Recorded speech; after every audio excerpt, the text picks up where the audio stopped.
शासकीय योजना व उपक्रम बघूया आपण. राहिलेले सिम्प्लिफाईड एडबुक 2025 मधील घडामोडी. तर बघा, यामध्ये आपण अतिशय महत्त्वपूर्ण योजना आपण आज डिटेलमध्ये कव्हर करणार आहे. त्यानंतर वेगवेगळ्या राज्यामध्ये ज्या काही योजना इम्प्लिमेंट झालेल्या आहेत ते पण आज बघणार आहे आपण. तर बघा मित्रांनो, पहिली आहे न्यूज, राष्ट्रीय खाद्यतेल मिशन तेलबिया. आता ही जी योजना आहे, या योजनेचं महत्त्वाचं काय आहे? कारण की सगळ्या बाबी आपल्याला योजनेच्या दृष्टिकोनातून, परीक्षेच्या दृष्टिकोनातून महत्त्वाच्या असतात. तर national mission on edible oil seeds म्हणजेच खाद्यतेल मिशन तेलबिया योजना जर बघितली तर या योजनेचा उद्देश काय आहे हे महत्त्वाचं आहे की देशांतर्गत तेलबियाचे उत्पादन वाढवणे आणि खाद्यतेलामध्ये स्वयंपूर्णता मिळवणे. म्हणजे नावामध्येच आहे, कारण की तेलबियाच्या संदर्भात आहे, त्यांचे उत्पादन वाढवायचे आणि खाद्यतेलामध्ये स्वयंपूर्णता मिळवणे. आता मंजुरी जर म्हणलं मंत्रिमंडळाने 3 ऑक्टोबर 2024 रोजी दिली. एवढं महत्त्वाचं नाही, फक्त पण माहीत असावं.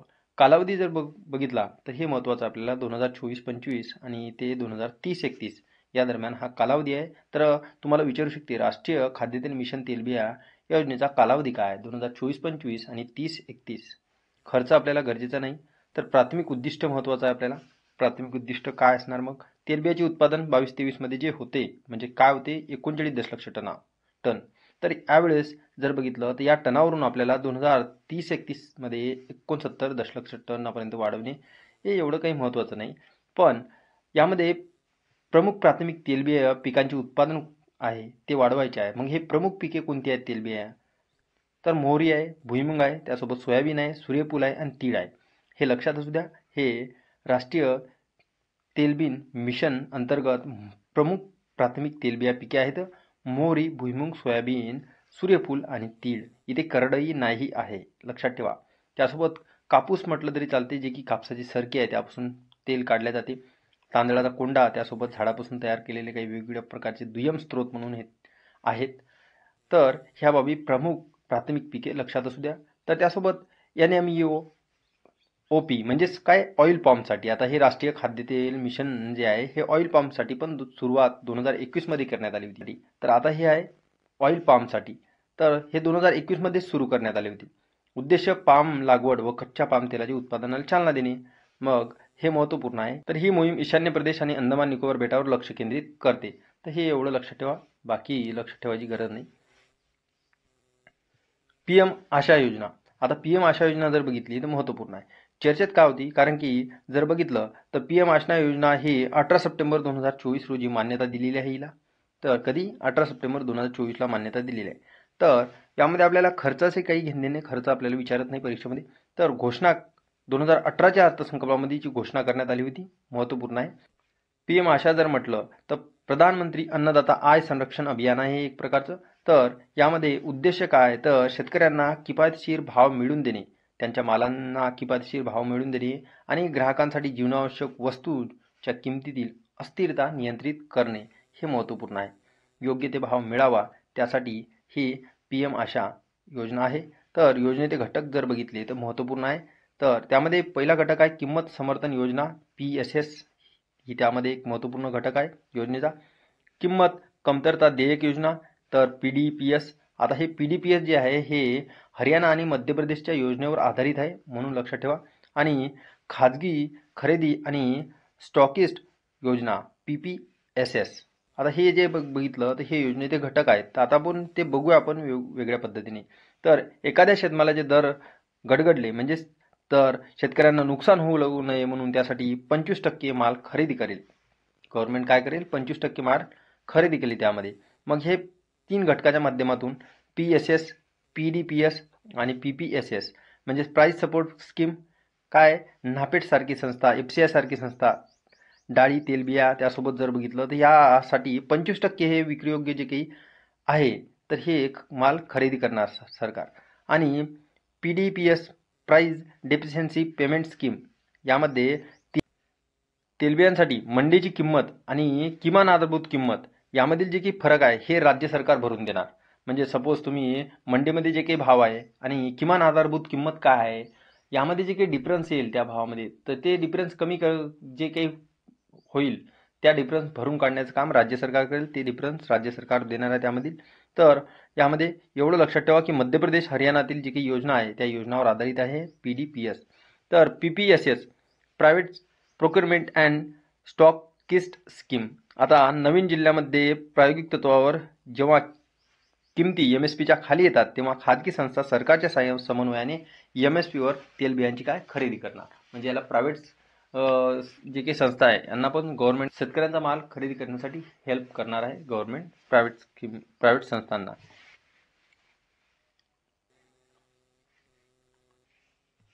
मुख्यमंत्री माझी लाडकी बहीण योजना ही खूपच चर्चेची योजना आहे, महत्त्वपूर्ण आहे. तर लाडली बहीण योजनेच्या धर्तीवरच मुख्यमंत्री माझी लाडकी बहीण योजना सुरू करण्यात आली. 28 जून 2024 रोजी हिला मंजुरी मिळाली. उद्देश काय असणार मग? महिलांच्या आर्थिक स्वातंत्र्यासाठी, त्यांचे आरोग्य, पोषण आणि यासोबत जर बघितलं कुटुंबातील त्यांची निर्णायक भूमिका मजबूत करण्यासाठी ही योजनेचा उद्देश आहे. तर औपचारिक सुरुवात जर बघितली तर 17 ऑगस्ट 2024 रोजी. कुठून झालेली आहे मग? तर पुणेवरून झालेली आहे. लक्षात ठेवा या योजनेची सुरुवात. आणि आर्थिक लाभ जर बघितलं तर जवळपास आपण दरमहा 1500 रुपये त्यांच्या खात्यामध्ये सरळ थेट लाभार्थ्यांना मिळतील. लाभार्थी महाराष्ट्र राज्यातील 21 ते 65 या वर्ष वयोगटातील असावी. विवाहित असो, विधवा असो, घटस्फोटित असो, त्यासोबत परित्यक्ता असो आणि निराधार महिला असो, तसेच कुटुंबातील केवळ एक अविवाहित महिला असो, यांना ह्या पद्धतीने या योजनेचा लाभ मिळणार. आणि संबंधित विभाग जर बघितलं तर महिला विकास विभाग असणारच. आता योजनेचे उद्दिष्ट जर बघितलं, आता राज्यातील महिला व मुलींना पुरेशी सोयीसुविधा उपलब्ध करून रोजगार निर्मितीस चालना देणे, राज्यातील महिला व मुलींचे आर्थिक, सामाजिक आणि पुनर्वसन करणे हेच असणार. महिलांना स्वावलंबी आत्मनिर्भर करणे, त्यासोबत महिलांना व मुलींना सशक्तीकरण चालना देणे, महिला आणि त्यांच्यावर अवलंबून असलेल्या मुलांच्या आरोग्य, पोषण स्थितीत सुधारणा करणे. हे उद्दिष्ट तर एवढं काही हे नाही, हे सर्व माहितीच असणार. तर योजनेसाठी पात्रता काय असणार? मग महाराष्ट्र राज्याची काय असणार? महाराष्ट्र राज्याचे रहिवासी असणे आवश्यक आहे. विवाहित, विधवा असो, घटस्फोटित असो, त्यासोबत निराधार असो आणि किमान वयाची 21 वर्ष पूर्ण झालेली असावी आणि कमाल वयाची 65 वर्ष पूर्ण होईपर्यंत. म्हणजे 65 वर्षाच्या नंतर नाही, तर 21 वर्षाच्या आधी नाही मिळणार लाभ. तर लाभार्थ्यांचे स्वतःचे आधार कार्ड, त्यासोबत आधार कार्डला बँक खाते लिंक असायला पाहिजे आणि लाभार्थी कुटुंबाचे वार्षिक उत्पन्न 2.5 लाख रुपयापेक्षा जास्त नसावे. 2.5 लाख रुपयापेक्षा जास्त नसावे वार्षिक उत्पन्न, त्यासाठी त्यांना लाभ मिळणार. आता महिलांसाठी आर्थिक सहाय्य योजना इतर राज्यांनी पण काही लागू केल्या होत्या, हे महत्त्वपूर्ण आहे. तर कोणत्या राज्याची महिलांसाठी कोणती आर्थिक सहाय्य योजना आहे ते बघणं आवश्यक आहे आपल्याला. तर मुख्यमंत्री लाडकी बहीण योजना महाराष्ट्राने 1500 रुपये महिना. मुख्यमंत्री लाडली बहीण योजना हे मध्य प्रदेशची आहे. या योजनेच्या धर्तीवरच आपण लाडकी बहीण योजना आणली. तर या मध्य प्रदेशमध्ये 1000 रुपये पर महिना दिला जातो. तर मुख्यमंत्री महिला सन्मान योजना हे दिल्ली सरकारने आणलेली आहे, तर 1000 रुपये पर मंथ. आणि कैलेंगार मगलीर उरिमाई थित्तम काय नाव आहे, तामिळनाडू सरकारची आहे, लक्षात असू द्या. जगन्ना अमाओडी योजना आंध्र प्रदेशची आहे, 15,000 रुपये वार्षिक हे इथे दिले जाते. तर ओरुनोडोई योजना आसामची आहे, 830 रुपये महिना दिला जातो. इंदिरा गांधी प्यारी बहन सुख सन्मान निधी योजना तर हिमाचल प्रदेशची आहे, लक्षात ठेवा. तर गृहलक्ष्मी जर बघितली तर हे कर्नाटक राज्याचे आहे, 2000 रुपये पर मंथ दिले जाते. इतर जर बघितलं आपण तर महालक्ष्मी योजना तेलंगणा सरकारची आहे, 2,500 रुपये पर महिना दिला जातो तिथे. लक्ष्मी भंडार योजना पश्चिम बंगालची आहे, 500 रुपये पर महिना दिला जातो. आणि सुभद्रा योजना ओडिशा सरकारची 10,000 रुपये पर वर्ष. आता यामध्ये प्रश्न आयोग काय सेट करणार? कारण की मुख्यमंत्री माझी लाडकी बहीण योजना हे आपण लाडली बहीण योजना मध्य प्रदेशच्या या योजनेच्या धर्तीवर तर आणली, पण यामध्ये तुम्हाला आता चर्चेची बाब असल्यामुळे ह्या योजना एक साईड दिला आपल्याला आणि राज्य त्यांच्या जोड्या लावण्यामध्ये प्रश्न येऊ शकतो करंट अफेअरमध्ये. तर थोडंफार लॉजिक लावण्याचा प्रयत्न करा, तर अशा पद्धतीचा प्रश्न येणारच. एकीकृत पेन्शन योजनेला मंजुरी मिळालेली आहे. आता हे कशासाठी होती? तर केंद्रीय कर्मचाऱ्यांसाठी एकीकृत पेन्शन योजना आहे, हिला मंजुरी मिळालेली आहे. महाराष्ट्र सरकारने मंजुरी दिलेली आहे. आता महाराष्ट्र हे UPS लागू करणारे पहिले राज्य ठरले आहे. तर ही योजनेची शिफारस कोणी केली होती? तर TV सोमनाथ समिती यांनी शिफारस केली होती. महत्त्वपूर्ण आहे. तर हिची अंमलबजावणी लक्षात ठेवा, 1 एप्रिल 2025 पासून अंमलबजावणी होणार. तर हे UPS लागू करणारे पहिलेच राज्य आहे. तर हे केंद्रीय कर्मचाऱ्यांसाठी असायची ही योजना. आता हे महाराष्ट्र राज्य सरकार पण कर्मचाऱ्यांसाठी लागू करणार. तर UPS योजनेचे वैशिष्ट्य काय? खात्रीशीर पेन्शन म्हणजे सेवानिवृत्त होणाऱ्या सरकारी कर्मचाऱ्यांनी किमान 25 वर्ष जर सेवा पूर्ण केली तर तर त्यांना निवृत्तीपूर्वी मागील 12 महिन्यांपासून त्यांच्या सरासरी मूळ वेतनाच्या 50% मिळतील त्यांना. त्यानंतर जर बघितलं तर कमी सेवा कालावधी जर असेल किमान 10 वर्षाचा तर पेन्शनची रक्कम पण समान असेल त्यांना. फॅमिली पेन्शन त्यामध्ये मिळणार त्यांना. त्यासोबत जर बघितलं म्हणजेच पुढील नातेवाईकांना पेन्शनची 60% रक्कम पण मिळणार त्यांना मृत्यू झाल्यानंतर सेवानिवृत्ती कर्मचाऱ्यांचा. किमान पेन्शन त्यामध्ये किमान 10 वर्षे सेवेनंतर निवृत्त होणाऱ्यांना किमान 10,000 रुपये मासिक पेन्शनची हमी. त्यासोबत सेवानिवृत्ती कॉप्स ग्रॅच्युटी. त्यानंतर महागाई निर्देशांक या बाबतीत कौटुंबिक निवृत्ती वेतन योजनेत अशोषित पेन्शन किमान निवृत्ती वेतन ह्या सर्व बाबीचा लाभ घेण्यासाठी निवृत्ती वेतन संबंधी तर ही योजना सेवानिवृत्त कर्मचाऱ्यांसाठी लागू केलेली आहे महाराष्ट्राने आता आणि त्याची अंमलबजावणी 1 एप्रिल 2025 पासून. तर ह्या योजनेला महाराष्ट्र सरकारने मंजुरी दिलेली आहे आणि 1 एप्रिल 2025 पासून हिची अंमलबजावणी होणार. तर इम्प्लिमेंट कधीपासून होणार हे लक्षात असणं आवश्यक आहे आपल्याला. तर PME ड्राईव्ह योजना. आता PME ड्राईव्ह कशासाठी आहे तर ही सुरुवात जर बघितली नवी दिल्ली येथून सुरू झालेली आहे. कालावधी 1 ऑक्टोबर 2024 ते 31 मार्च 2026 हा कालावधी आहे. म्हणजे 2024 ते 2026 हे कालावधी लक्षात ठेवा. संबंधित मंत्रालय अवजड उद्योग मंत्रालय. आता PME ड्राईव्ह म्हणजेच काय तर PM electric drive revolution in innovative vehicle enhancement म्हणजेच इलेक्ट्रिक वाहनाला चालना देण्यासाठी हे योजनेचे उद्दिष्ट असणार. बघा स्वच्छ आणि अधिक शाश्वत वाहतुकीला प्रोत्साहन देण्यासाठी इलेक्ट्रिक वाहने घेण्यास गती देणे देशभरात आवश्यक चार्जिंग पायाभूत सुविधा स्थापित करणे हे ह्या योजनेचे उद्दिष्ट आहे. PM ड्राईव्ह योजना कुठून चालू झालेली आहे नवी दिल्ली येथून. महत्त्वपूर्ण पुढे म्हटलेलं आहे EVला असाही आधार आहे म्हणजेच हे सर्व काही बाबतीत पैशाच्या बाबतीत आहे आपल्याला गरजेचं नाही. तर बघा आता स्वच्छ वनस्पती कार्यक्रम. आता स्वच्छ वनस्पती कार्यक्रम काय तर स्वच्छ वनस्पती कार्यक्रम CPP क्लीन प्लॅन्ट प्रोग्रामला मंजुरी मिळालेली आहे केंद्रीय मंत्रिमंडळाने. तर उद्देश काय भारतातील फलोत्पादन पिकांचे उत्पादन आणि उत्पादकता वाढवणे म्हणजे फळांचे जे काही उत्पादन आहे उत्पादकता वाढवणे हे स्वच्छ वनस्पती कार्यक्रमाचा उद्देश आहे. आणि यामध्ये 2023 मध्ये पण अर्थसंकल्पीय भाषणात निर्मला सीतारामन यांनी घोषणा केली होती. तर प्राथमिक उद्दिष्ट काय आहे योजनेचे मग शेतकऱ्यांना विषाणूमुक्त उच्च दर्जाचे लागवड साहित्य उपलब्ध करून देणे हे उद्दिष्ट आहे. लक्षात ठेवा स्वच्छ वनस्पती कार्यक्रमाचे. संबंधित मंत्रालय कृषी मंत्रालय असणार. त्यामध्ये तरतूद आपल्याला गरजेची नाही. बाकी तर महत्त्वपूर्ण मला वाटत नाही यामध्ये. फॉर इंटिग्रेटेड डेव्हलपमेंट ऑफ हॉर्टिकल्चरच्या म्हणजेच मिथच्या निधीतून मिळणार आहे. तरी उरलेला अर्धा हिस्सा हे एशियन डेव्हलपमेंट बँकेकडून कर्जाच्या स्वरूपात मिळणार आहे एवढं लक्षात ठेवा. आता कार्यक्रमाचे 3 मुख्य घटक महत्त्वपूर्ण आहे. तर 9 स्वच्छ वनस्पती केंद्राचा विकास करणे त्यासोबत पायाभूत सुविधा वाढविणे आणि नियामक आणि प्रमाणन प्रक्रियेची निर्मिती करणे. नियामक आणि प्रमाणन प्रक्रियेची निर्मिती करणे. आता 9 स्वच्छ वनस्पती केंद्रे कुठे मग तर द्राक्षासाठी पुणेमध्ये. त्यासोबत समशीतोष्ण फळे म्हणजे सफरचंद बदाम हे यासाठी श्रीनगर आणि मुक्तेश्वर. लिंबूवर्गीय फळे नागपूर बिकानेर येथे आणि आंबा पेरू ॲव्होकॅडो हे बेंगळुरूमध्ये. पुढे जर बघितलं आपण तर आंबा पेरू लिचीसाठी लखनौमध्ये केंद्र. डाळिंबसाठी सोलापूरमध्ये आणि उष्णकटिबंधीय उपउष्णकटिबंधीय फळे यासाठी पूर्वोत्तर भारतामध्ये जे काही केंद्र आहे ते स्थापन करणार. म्हणजे असे 9 केंद्र स्थापित करणार स्वच्छ वनस्पती कार्यक्रमांतर्गत. तर महत्त्वपूर्ण आहे लखपती दीदी योजना. आता जर बघितली तर चर्चेत काय आहे मग कारण की महाराष्ट्रातील जळगाव येथे एका आयोजित कार्यक्रमात 11 लाख नवीन लखपती दीदींना प्रमाणपत्र वाटलेले आहे. तर ही योजना काय आहे मग तर सुरुवात 2023 मध्ये झाली. या योजनेची महत्त्वपूर्ण आहे. तर आपल्याला 2024 देऊ शकते आयोग. तर 2023 मध्ये या योजनेची सुरुवात झाली. उद्देश सर्वसमावेशक दृष्टिकोनातून स्वयंसहायता गटामध्ये महिलांचे सक्षमीकरण करणे. स्वयंसहायता गटामध्ये सक्षमीकरण करण्यासाठी या अंतर्गत महिलांना वर्षाला 1 लाख रुपयांपर्यंत अधिक कमाई करता येईल असे कौशल्य प्रशिक्षण द्यायचे. त्यासोबत प्रशिक्षणानंतर स्वतःचा उद्योग उभा करण्यासाठी या महिलांना 1 ते 5 लाख रुपयांपर्यंत बिनव्याजी कर्ज दिले जाते. महत्त्वपूर्ण आहे. उद्दिष्ट 3 कोटी लखपती दीदी निर्माण करणे. सुरुवातीला किती होते 2 कोटी लक्ष होते. आता 3 कोटी लखपती दीदी निर्माण करणे म्हणजे हे एक प्रकारचं काय महिलांना एका वर्षाला लाख रुपयांपर्यंत अशी कशा पद्धतीने कमाई केली जाईल त्याचे प्रशिक्षण द्यायचे आणि प्रशिक्षण झाल्यानंतर स्वतःचा उद्योग टाकण्यासाठी 1 ते 5 लाख रुपयांपर्यंत कर्ज किती 1 ते 5 लाख रुपयांपर्यंत बिनव्याजी कर्ज देणार. तर पात्रता जर बघितली तर महिलेच्या घरातील कोणताही सदस्य शासकीय नोकरदार नसावा आणि महिलांच्या कुटुंबाचे वार्षिक उत्पन्न 3 लाख रुपयापेक्षा कमी असावे. हे महत्त्वपूर्ण बाब आहे. बाकी यामध्ये डिटेल काही वाचायची गरज नाही आपल्याला. तर नमो ड्रोन दीदी योजना महिला बचत गटांना ड्रोन देण्यासाठी आणि कृषी आणि शेतकरी कल्याण मंत्रालयाने या अंतर्गत 1261 कोटी रुपयाचे खर्चाचे नमो ड्रोन दीदी योजना, ही योजना कशासाठी आहे की त्यांना ड्रोन प्रशिक्षण देण्यासाठी हे सक्षम करणे, हे नमो ड्रोन दीदी योजना आहे.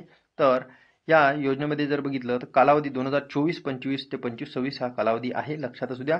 तर 14,500 महिला बचत गटांना ड्रोन पुरवण्याचे उद्दिष्ट आहे, एवढंच लक्षात ठेवायचं. आता सुधारित प्रधानमंत्री जीवन योजनेला मंजुरी. पंतप्रधान नरेंद्र मोदी यांच्या अध्यक्षतेखाली सुधारित प्रधानमंत्री जीवन योजनेला मंजुरी दिलेली आहे. तर योजनेची मुदत 5 वर्षांनी म्हणजेच 2028 ते 29 पर्यंत वाढवण्यात आलेली आहे. तर विचारू शकते तुम्हाला की सुधारित प्रधानमंत्री जीवन योजनेला मंजुरी दिली आहे, त्याची मुदत कुठपर्यंत वाढलेली आहे, तर 2028 ते 29 पर्यंत वाढवण्यात आलेली आहे. कशासाठी आहे ते बघू आपण. योजना कृषी आणि वनीकरणाचे अवशेष, औद्योगिक कचरा यांचे संश्लेषण, शैवाल इत्यादी सारख्या लिग्नो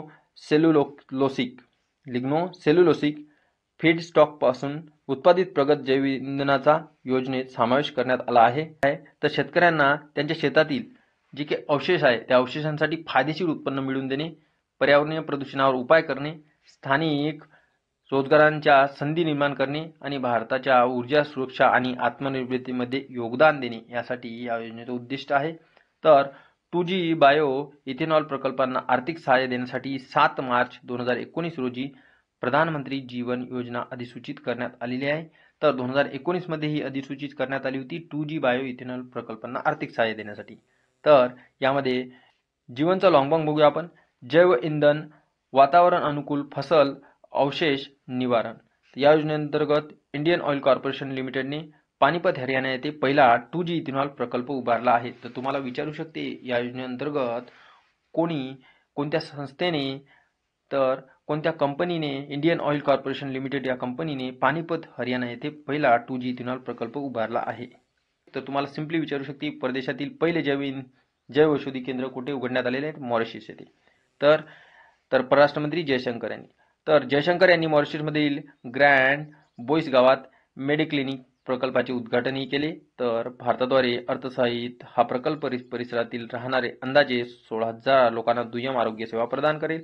जन औषधी केंद्र याचे उद्दिष्ट जर बघितलं, सर्वांसाठी विशेषतः गरिबांना परवडणाऱ्या किमतीत दर्जेदार औषध उपलब्ध करून देणे. ही केंद्रे प्रधानमंत्री भारतीय जन औषधी योजना या अंतर्गत स्थापन केली जातात. तर महत्त्वपूर्ण आहे, केंद्र सरकार 31 मार्च 2027 पर्यंत देशभरात 25,000 प्रधानमंत्री भारतीय जनौषधी केंद्र सुरू करण्याचे लक्ष्य आहे. तर ही जनौषधी केंद्र सुरू करण्याचे लक्ष ठेवले आहे. सर्वांना परवडणाऱ्या किमतीत जेनेरिक औषधे उपलब्ध करून देण्याच्या उद्देशाने रसायन आणि खते मंत्रालयाच्या अंतर्गत फार्मास्युटिकल्स विभागाने नोव्हेंबर 2008 मध्ये जन औषधी योजना सुरू केली. कधी जन औषधी योजना सुरू केली, तर 2008 मध्ये. तर 2015 मध्ये प्रधानमंत्री भारतीय जन औषधी योजना असे तिचे नामकरण करण्यात आलेले आहे. तर हे महत्त्वपूर्ण आहे.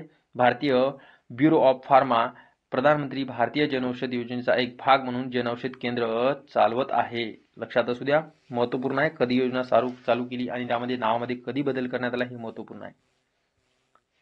तर प्रधानमंत्री जन धन योजना. आता तर जगभरातील सर्वात मोठी सर्वसमावेशक आर्थिक योजना असा नावलौकिक प्राप्त केलेल्या प्रधानमंत्री जनधन योजनेला 28 ऑगस्ट 2024 रोजी 10 वर्ष पूर्ण झाले आणि अतिशय महत्त्वपूर्ण आहे.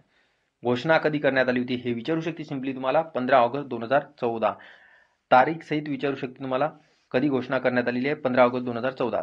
सुरुवात मग 28 ऑगस्ट 2014 पासून सुरुवात झालेली आहे. घोषणा आणि सुरुवात लक्षात ठेवा. त्यासोबत जर बघितलं तर घोषवाक्य मेरा खाता भाग्य विधाता आहे घोषवाक्य. संबंधित विभाग वित्तीय सेवा विभाग. तर आर्थिक समावेशन कार्यक्रम हे भारताचा एक प्रमुख कार्यक्रम आहे. तर उद्देश काय, देशभरातील लोकांना बँकिंग सुविधांमध्ये सार्वत्रिक प्रवेश प्रदान करणे. तर पात्रता जर बघितली आपण आता, तर अर्जदार भारतीय नागरिक असावा. अर्जदाराचे वय 18 ते 59 वर्ष दरम्यान असावे. 10 वर्षावरील अल्पवयीन मुलाने जर अर्ज केल्यास तर त्यासाठी त्याच्या पाल्याकडून समर्थन आवश्यक आहे. बाकी ते काय, उद्घाटन दिवशी एका दिवसात 15 दशलक्ष खाती वर्ल्ड रेकॉर्ड झाला आहे असं म्हटलेलं आहे. तर आधीच्या स्वाभिमान योजनेची जागा घेतलेली आहे, महत्त्वपूर्ण आहे. तर आधीच्या स्वाभिमान योजनेची जागा या योजनेने घेतलेली आहे, हे महत्त्वाची बाब आहे प्रधानमंत्री जनधन योजनेनं. तर ग्रामीण भागात बँकिंग सेवा पोहोचवण्याच्या उद्देशाने 2011 मध्ये ही योजना सुरू करण्यात आली होती, स्वाभिमान योजना. आता हिची जागा प्रधानमंत्री जनधन योजनेनं घेतलेली आहे.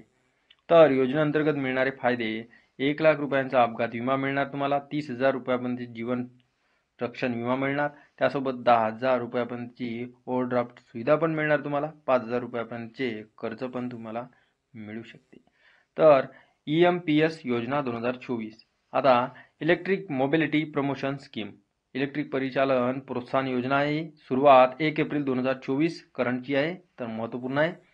तर उद्दिष्ट हरित गतिशीलतेला चालना देणे आणि देशातील इलेक्ट्रिक वाहना निर्मितीला प्रोत्साहन देणे हेच महत्त्वपूर्ण आहे EMPS योजनेचं. तर मंत्रालय अवजड उद्योग मंत्रालय. तर कालावधी महत्त्वपूर्ण आहे, 1 एप्रिल ते 31 जुलै 2024 हे कालावधी आहे. तर लक्षात ठेवा, बाकी लक्ष आणि निधी आपल्याला गरजेचं नाही.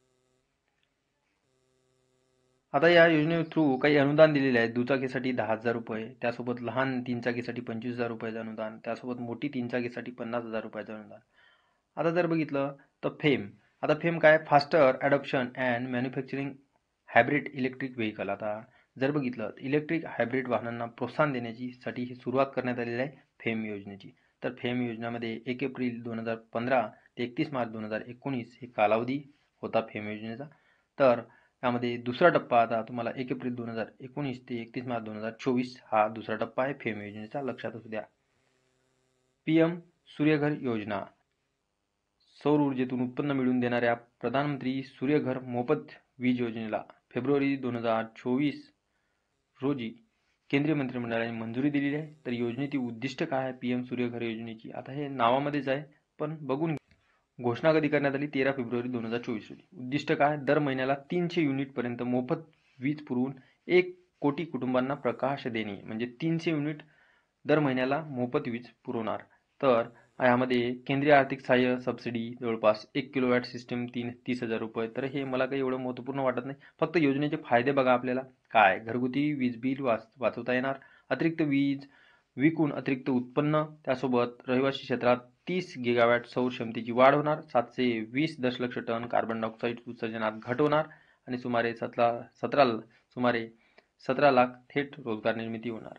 तर अशा पद्धतीने रोजगार निर्मिती तर होतच आहे. भरपूर साऱ्या योजना आहेत, कारण की बेरोजगारी तर खूपच कमी आहे भारतामध्ये. तर प्रधानमंत्री सूर्योदय योजना, तर 22 जानेवारी 2024 नरेंद्र मोदी यांनी योजनेची घोषणा केलेली आहे.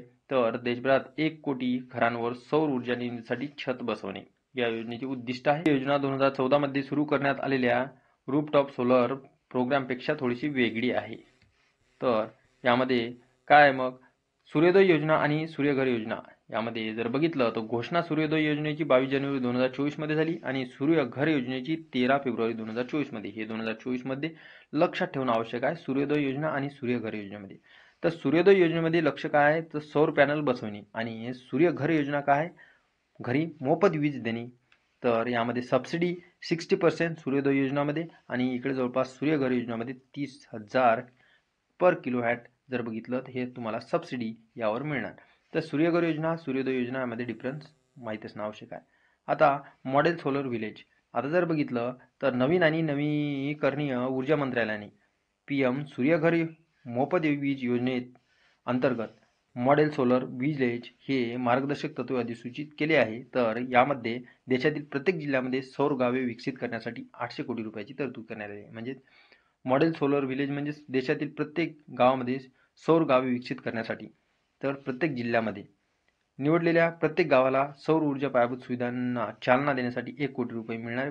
भारताची सध्याची सौर क्षमता जर बघितली तर राजस्थानची आहे तर 18.7 गिगावॅट, गुजरात त्यानंतर 10 गिगावॅट जवळपास.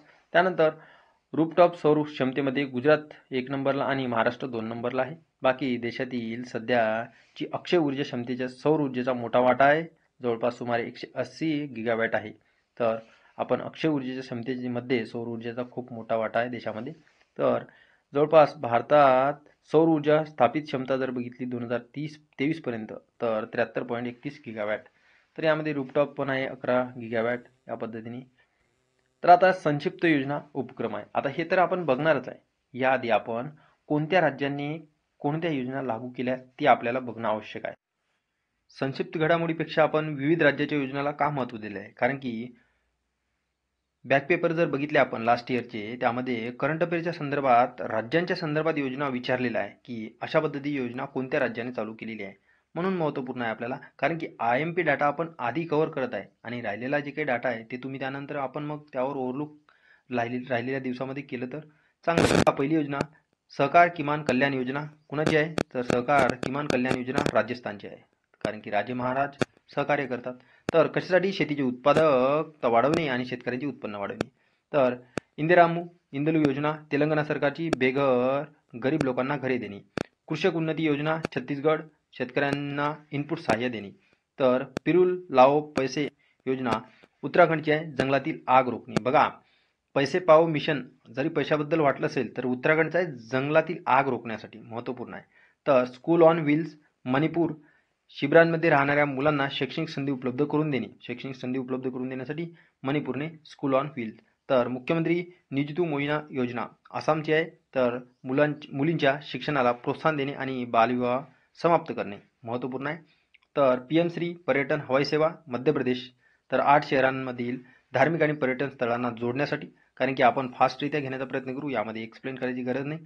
तर मन्युयर कपोम योजना आहे तामिळनाडूच्या, अवघड नाव आहे बाबा. तर राज्यात शाश्वत शेतीला चालना देण्यासाठी.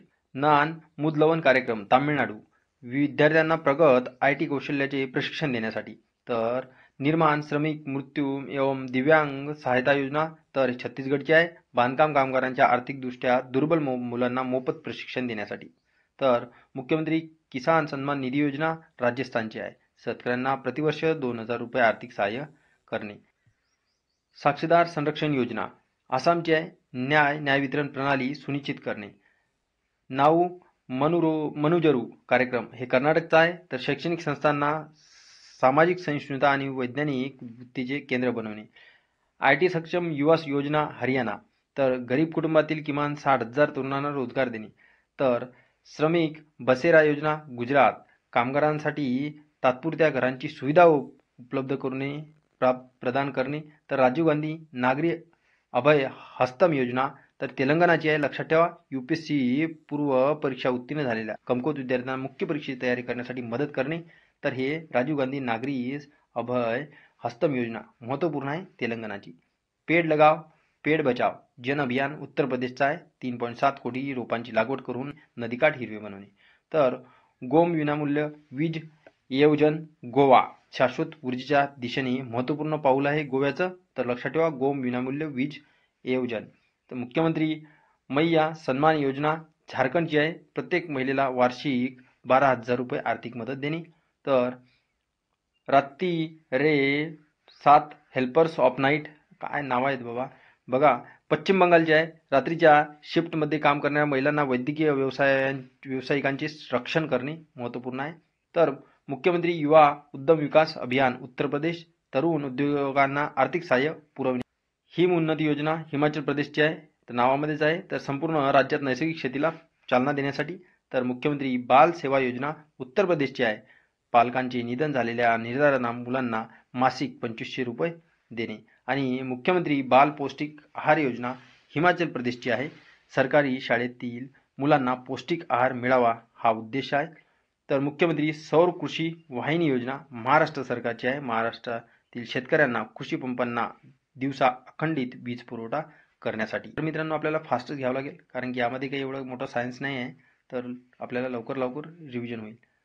सुभद्रा योजना ओडिशा सरकार महिलांना 2 हप्त्यामध्ये वार्षिक 10,000 रुपये आर्थिक मदत देणे. ओडिशा सरकार सुभद्रा योजना. मुख्यमंत्री सुख शिक्षा योजना हिमाचल प्रदेश, सामाजिक आणि आर्थिक दृष्ट्या दुर्बल महिला आणि अपंग मुलांच्या पालकांना त्यांच्या मुलांचे शिक्षण आणि कल्याण सुनिश्चित करण्यासाठी. बघा, या योजनेमध्ये राज्याच्या प्रत्येक योजनेमध्ये तुम्हाला त्या योजनेबद्दल काय, त्या योजनेचे उद्दिष्ट काय हे विचारणार नाही, पण सिम्पली तुम्हाला विचारू शकते की मुख्यमंत्री बळीराजा मोफत वीज योजना कोणत्या राज्याने चालू केलेली आहे? तर हे महाराष्ट्र. अशा पद्धतीचा प्रश्न येऊ शकतो. शेतकऱ्यांना येणाऱ्या वीज बिलावर भार उचलणे. तर आयुष्यमान जीवन रक्षा योजना राजस्थानची आहे, रस्ते अपघात पीडितांना रुग्णालयात नेण्यासाठी त्वरित कारवाई प्रोत्साहन देण्यासाठी आयुष्यमान जीवन रक्षा योजना राजस्थानची. तर ईसाई कुडील योजना पुडुचेरीची आहे, लक्षात ठेवा, महत्त्वपूर्ण आहे. सरकारी शाळांमध्ये संगीत आणि नृत्य शिक्षणाला चालना देण्यासाठी पुडुचेरीने ईसाई कुडील योजना लागू केलेली आहे. तर नांबिके नक्षे कर्नाटकचे आहे, तर इमारत मंजुरीची प्रक्रिया सुव्यवस्थित करणे, तर हे नांबिके नक्षे कर्नाटकचे आहे. तर वृंदावन ग्राम योजना मध्य प्रदेशची आहे. निवडक ग्रामपंचायतींना आदर्श गावांमध्ये रूपांतरित करण्यासाठी वृंदावन ग्राम योजना मध्य प्रदेश. मुख्यमंत्री ग्रामीण सेतू निर्माण योजना बिहार, तर ग्रामीण भागात जवळपास 1000 छोटे पूल उभारण्यात येणार आहे त्यासाठी. तर सुभद्रा योजना ओडिशा सरकार बघितलं आपण. तर मुली आणि महिलांचा 5 वर्षाचा 50,000 रुपयाचं रोख मदत करणे. आणि सीएम 7 योजना त्रिपुरा सरकारची आहे. सीएम 7 योजना कुणाची आहे मग? त्रिपुरा सरकारची. उच्च शिक्षणासाठी गुणवंत विद्यार्थ्यांना सहाय्य देणे. बना कहे उपक्रम मिझोरमचा आहे. छोटे उद्योजक आणि शेतकऱ्यांना पाठिंबा देण्यासाठी. कृषी सखी योजना उत्तर प्रदेशची आहे. महिलांना कृषी पद्धतीशी जोडून स्वावलंबनाला चालना देणे. महिलांसाठी कृषी सखी योजना तर कोणाची आहे? उत्तर प्रदेशची. तर मिशन वसुंधरा 3.0 आसाम सरकारची आहे. आदिवासींचे जमिनीचे हक्क मिळवून देण्यासाठी महत्त्वपूर्ण. तर विधवा पुनर्विवाह प्रोत्साहन योजना झारखंड सरकारची आहे. पुनर्विवाह करणाऱ्या विधवेला 2 लाख रुपये मदत करणे. इंदिरा गांधी प्यारी बहन सुखी सन्मान निधी योजना हिमाचल प्रदेशची आहे. पात्र महिलांना 1500 रुपये मासिक वेतन, हे आपण आधीच बघितलेल्या डिटेलमध्ये. तर मुख्यमंत्री महिला सन्मान योजना तर दिल्ली सरकारची आहे. 18 वर्षावरील प्रत्येक महिलेला दरमहा 1000 रुपये मानधन द्यायचे 18 वर्षावरील. तर मुख्यमंत्री महिला सन्मान योजना. वन टाइम स्कीम तेलंगणा सरकारची आहे. मालकांवरील आर्थिक भार कमी करणे. तर तेलंगणा सरकारची वन टाइम स्कीम आहे. तर सवेरा उपक्रम कोणाचा आहे मग? हरियाणा सरकारचा. तर स्तनांच्या कर्करोगाचे लवकर निदान करण्यासाठी सवेरा कार्यक्रम हरियाणा सरकारने लागू केला आहे. तर नवरत्नालू पेड लंदकरकी इल्लू योजना आंध्र प्रदेश.